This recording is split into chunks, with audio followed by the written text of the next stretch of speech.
जय हिंद। आप देख रहे हैं रजनीश चंद्र तिवारी को।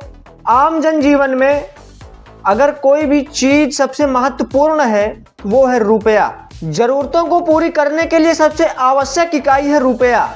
चाहे मेडिकल का क्षेत्र हो अथवा शिक्षा का क्षेत्र हो, सभी जगह काम आता है रुपया।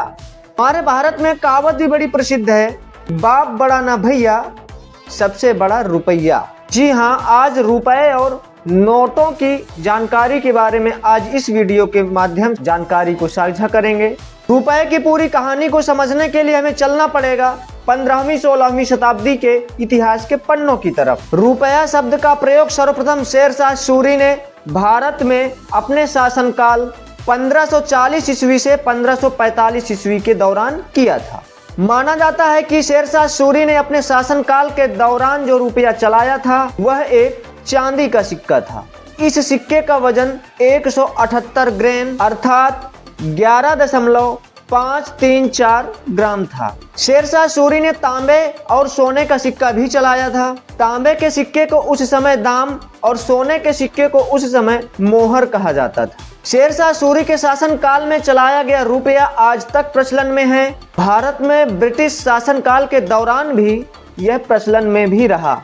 ब्रिटिश राज में इसका वजन 11.66 ग्राम था और इसमें 91.7% तक शुद्ध चांदी थी। शुरू में निजी बैंकों द्वारा बैंक नोट जारी किए जाने के क्रम में भी रुपया कहने का अर्थ सोने चांदी के सिक्कों से ही था। एक तोला अर्थात 10 ग्राम चांदी से बना सिक्का 1 रुपया कहलाता था और 1 तोला सोने से बना सिक्का मोहर कहलाता था।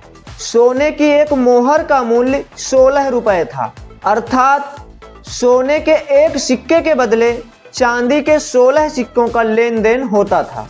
खैर, भारत में मुद्रा का सफर तो हजारों साल पुराना है, लेकिन पहला करेंसी नोट 1770 ईस्वी में बैंक ऑफ हिंदुस्तान नाम की एक निजी बैंक ने जारी किया था। इसके बाद 1770 ईस्वी से 1935 ईस्वी के बीच कई निजी बैंकों ने बैंक नोट जारी किए थे। हालांकि मुद्रा को रुपया नाम शेरशाह सूरी ने ही दिया था। नोट एक अंग्रेजी शब्द है जिसका अर्थ रिटन प्रॉमिस होता है। इसमें लिखा होता है कि मैं धारक को इतने रुपए अदा करने का वचन देता हूँ। यह नोट लिखकर जब कोई बैंक किसी निर्धारित मूल्य के रुपए छापकर कागजी रुपए जारी करता है तो बैंक द्वारा जारी किए गए उन कागजी रुपयों को अंग्रेजी में बैंक नोट कहा जाता है। रुपए के धारक को इसे अदा करने की बैंक की वचनबद्धता बैंक नोटों की पहचान है।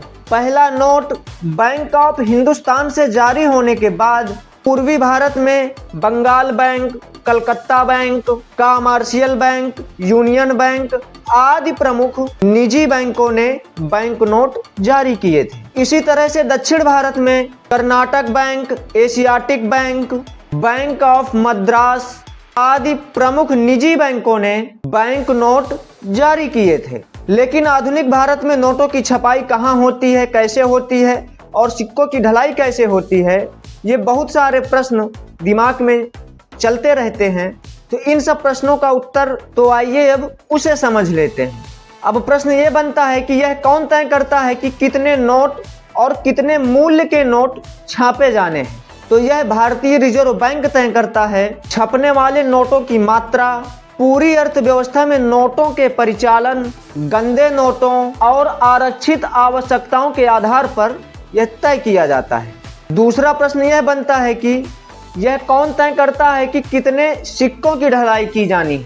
सिक्कों की ढलाई करने का अधिकार सिर्फ सरकार को है, ताकि 1 रुपए का नोट भी वित्त मंत्रालय ही छापता है और उसके ऊपर वित्त सचिव के हस्ताक्षर होते हैं। हालांकि नोट छापने की जो मंजूरी होती है वो 2 स्टेप में पूरी होती है। पहले स्टेप में रिजर्व बैंक केंद्र सरकार को नोट छापने के लिए एक अर्जी भेजती है। इसके बाद सरकार के तरफ से रिजर्व बैंक के वरिष्ठ अर्थशास्त्रियों के साथ विचार विमर्श किया जाता है। इसके बाद रिजर्व बैंक को नोट छापने की मंजूरी दे दी जाती है। अगर आप यह सोच रहे हैं कि करेंसी नोट जो होती है वो कागज की होती है, तो यहाँ पर आप गलत हैं। दरअसल करेंसी नोट्स जिस पेपर पर तैयार होते हैं वो कॉटन से बनता है। यह कागज इतना मजबूत होता है कि नए नोट को दोनों सिरों से खींचकर अगर फाड़ना भी चाहे तो वो नहीं फटेगा। भारतीय रिजर्व बैंक नोट तैयार करने के लिए कॉटन से बने पेपर और खास स्याही का इस्तेमाल करता है। वैसे आपको ये जानकारी कैसी लगी कमेंट करके जरूर बताइए। वीडियो अच्छा लगा हो तो एक लाइक कर दीजिएगा और इसे अपने दोस्तों के साथ शेयर कर दीजिएगा। अगर आप हमारे वीडियो को पहली बार देख रहे हैं तो हमारे चैनल को सब्सक्राइब कर लीजिए ताकि हमारा इसी तरह का अपलोड होने वाला अगला वीडियो आप तक सबसे पहले पहुंच सके। मिलते हैं अगले वीडियो में, तब तक के लिए जय हिंद।